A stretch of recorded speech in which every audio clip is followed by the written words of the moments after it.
কি গো শুনছো? কি? কোথায় যাচ্ছ তুমি? আমি একটু ঘুরতে, একটু কাজ আছে, একটু বেরোবো। না না তোমার আজকে কোনো কাজ নেই। হ্যাঁ? আজকে যেতে দেবো।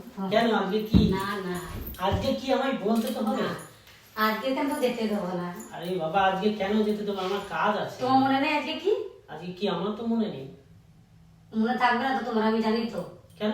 কি ব্যাপার সেটা আমাকে বলতে হবে, কি মনে থাকবে না? আজকে বিবাহবাসী তুমি জানো না? ও আজকে তো আমি যেতেই দেবো না। সরি সরি সরি সরি, আমি ভুলে গেছি আজকে বিবাহ বার্ষিকী তোমাদের, তাই না? হ্যাঁ, ও, আজকে যেতে দেবো না, তুমি যাই করো তাই করো। তাহলে এই আমার বন্ধুদের যে কথা দিয়েছি, ওরা আজকে একটা ইম্পর্টেন্ট আচ্ছা কাজ আছে। তোমার বন্ধুর কথা আগে রাখবো না আমার কথা আগে রাখবো বলো? দেখো, কাজটাও আমার যেরকম আগে, কারণ কাজ না করলে বুঝতেই পারছো আমাদের তো। আমি কোনো কথাই আজকে শুনতে চাই না। আরে আমি বাবা, না না আমি এক ঘন্টা না, দিতে আমি পারবো? কোনো কথা শুনবো না। কেন শুনবেন? না, আমি শুনবো না। আজকে তোমাকে আমি কোথাও যেতে দেবো না।